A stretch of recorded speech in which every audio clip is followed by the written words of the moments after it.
जय श्रीराम, नमस्कार, जय सेवा। आज मी गडचिरोली जिल्हा गोकुळ समिती गडचिरोली तर्फे आलेली आहे। पण जेव्हा आजचा माझा हा विषय हे आदिवासी गोकुळ आहे, तर सर्वात पहिले तुम्हाला आदिवासींना समजून घ्यावं लागणार। त्यामुळे आपण आता पुढे जाऊया। नेक्स्ट, जेव्हा आपण आता अनुसूचित जमाती आदिवासी असं जेव्हा आपण म्हणतो, तेव्हा आपल्या लक्षात येतं की ही आदिवासी लोक ही पृथ्वीवरची अशी लेकरे आहेत जे निसर्गाच्या सानिध्यात असतात, निसर्गाचं संरक्षण करत असतात आणि निसर्गाचा संवाद, निसर्ग काय म्हणतोय हे ऐकण्याचा प्रयत्न करत असतात। ते त्यांच्या विश्वात इतके खुश असतात की बाहेर काय चाललेलं आहे याच्याकडे त्यांचं फारसं लक्ष नसतं। त्यामुळे हे निसर्ग पूजक असतात। राहताना हे लोक अतिशय म्हणजे आपल्या आसपासच राहतील, पण ते राहतात रानावनात, डोंगरात, अशा ठिकाणी। तर अशा या आदिवासींच्या संस्कृतीला पहिले आपल्याला समजावं लागेल। तर त्यासाठी आपण सुरुवात करूया थोडंसं भौगोलिक इतिहासाकडे। तर हा इतिहास आपल्याला सांगतो की पूर्वी जे पंचखंड म्हटलं जायचं, त्या पंचखंडाला वैज्ञानिकांनी अगदी त्यांच्या अभ्यासामध्ये सांगितलं होतं, त्याला गोंडवाना लँड असं म्हटलं होतं, कारण की त्या ठिकाणी गोंड लोक राहत होते। मग पुढे भारताच्या संदर्भात जर बोलायचं झालं तर भारतामध्ये तेलंगणा, विदर्भ आणि आपला छत्तीसगडचा काही पट्टा बेल्ट याला गोंडवाना प्रदेश असं म्हटलं जातं। जेव्हा हा पूर्ण गोंडवाना लँड होती, त्याच्यानंतर ज्या पृथ्वीच्या भूगर्भीय हालचाली झाल्या, त्यानंतर आशिया, आफ्रिका, ऑस्ट्रेलिया हे खंड बनले। नाही तर ते पूर्ण पंचखंड हा गोंडवाना लँड म्हणून ओळखला जात होता। नेक्स्ट, मग या आदिवासींचे जे धर्मगुरू, ज्याला आपण आदिवासींच्या भाषेत मुठवा म्हणतो, तर हे पहांती पारी कुपारलिंगो हे गोंड आदिवासी संस्कृतीचे आद्य महानायक, जनक, कोळ्या पुणेंचे संस्थापक मानले जातात। नेक्स्ट, तर आदिवासी संस्कृती, तर आदिवासी संस्कृती ही निसर्ग पूजक असते। जे मी तुम्हाला आताच बोलले, ते वनस्पतीला पूजतात, ते प्राण्यांना पूजतात आणि त्यांच्या पूर्वजांना पूजतात। मग यांची स्वतःची भाषा आहे आणि स्वतःची लिपी आहे। जर मी भाषेबद्दल बोलते आहे तर भारतामध्ये बऱ्याचशा अनुसूचित जमाती आहेत आणि जर महाराष्ट्राबद्दल बोलायचं झालं तर जवळपास 45 अनुसूचित जमाती आहे आणि प्रत्येक जमातीची आपली एक भाषा आहे। हा विदर्भ आहे, तर या विदर्भामध्ये गोंड लोक जास्त असल्यामुळे गोंडी इथं बोलली जाते। तर असं त्यांची भाषा आहे, स्वतःचे साहित्य आहे, कवी आहेत, लेखक आहेत, त्यांची स्वतःची चित्रशैली आहे। जसं वारली पेंटिंग, आपल्या सर्व महिला भगिनींना वारली पेंटिंग बद्दल माहितीच असेल। मग त्यांची स्वतःची नृत्यशैली आहे, जसं रेरा डान्स झालं, ढेमस डान्स झालं, हे आमचे नृत्य कौशल्य आहे। नेक्स्ट, मग आदिवासी संस्कृतीमध्ये ही मानव मूल्यांनी भरलेली आहे आणि सर्वात महत्वाची जी आमची पद्धती आहे ती मातृसत्ताक पद्धती। मातृसत्ताक पद्धतीमध्ये पुरुषांपेक्षा महिलांना तिथं जास्त महत्व असतं आणि आजही जर तुम्ही मेघालयामध्ये जाल, त्रिपुरामध्ये जाल, तर तिथं ज्या गारो खासो आदिवासी जमाती आहेत तिथं मातृसत्ताक पद्धती पाळली जाते।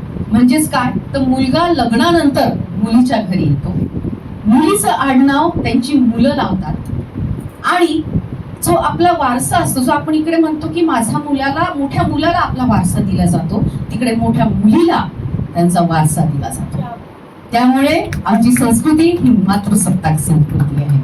नेक्स्ट, यामध्ये स्त्री पुरुष समानता आहे। मग स्त्री पुरुष समानता असल्यामुळे आमच्या समाजामध्ये तुम्हाला कधीही कन्या भ्रूण हत्या, लिंगभेद, हुंडा पद्धती सारख्या क्रूर प्रथा कधी पाहायला मिळणार नाही।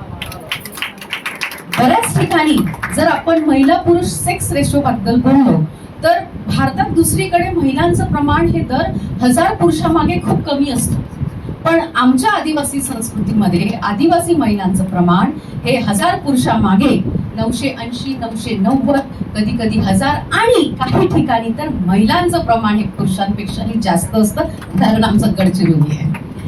नेक्स्ट, स्वातंत्र्य आहे, समता आहे, बंधुता आहे, न्याय आहे, अल्पसंतुष्ट वृत्ती आहे, सहकार्याची भावना आहे।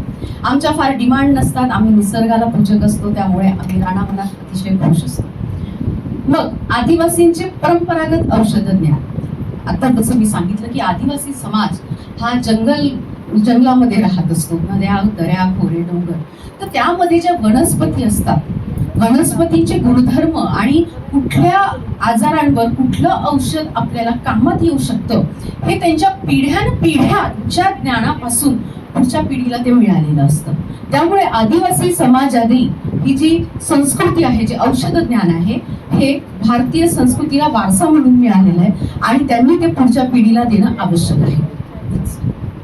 मग आदिवासी राजांचा जर इतिहास बघितला तर हे नागपूर शहर ज्यांनी बसवलं, फाउंडर ऑफ नागपूरचे म्हणतात गोंड राजा भक्त बुलंदशाह. मग चंद्रपूरचे राजे ज्यांचा किल्ला आजही पाहायला मिळतो, खांडक्या बल्लाळशाह, महाराणी दुर्गावती.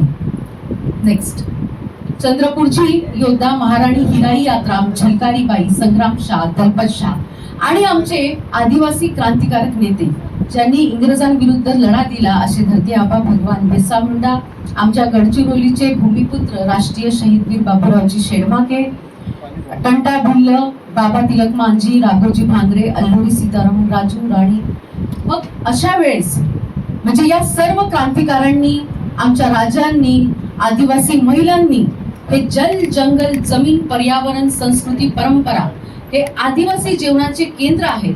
त्यामुळे परकीय सत्ता किंवा अन्यायकारी व्यवस्था त्यांच्या हक्कावर आक्रमण करत असेल तेव्हा आदिवासी समाजाने कधीही ते स्वीकारलेलं नाही.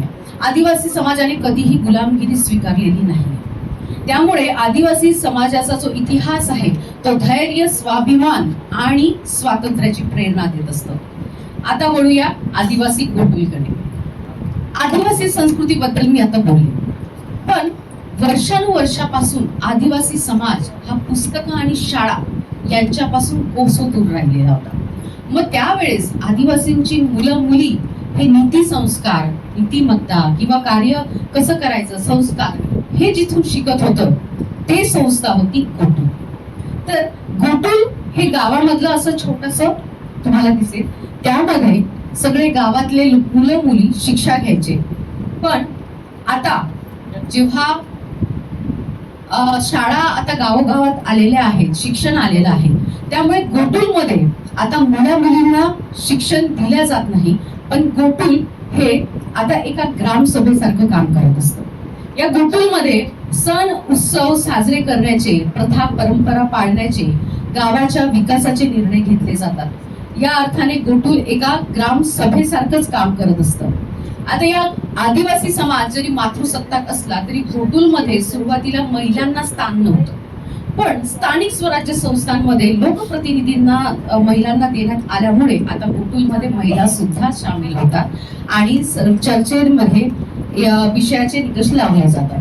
तर आमच्या गोटुलकडनं बरेचसे जसं आदिवासी देवतांचे पूजन झालं, आदिवासी मेळावे झाले किंवा मुलींना आणि मुलांना शिक्षणासाठी प्रेरणा देण्यासाठी अनेक मार्गदर्शनपर कार्यक्रम ठेवले जातात. लोकप्रतिनिधी स्वतः येऊन तिथे मार्गदर्शन करतात. अशा बरेचशा काही गोष्टी कार्यक्रम हे गोटुलतर्फे केल्या जातात. धन्यवाद.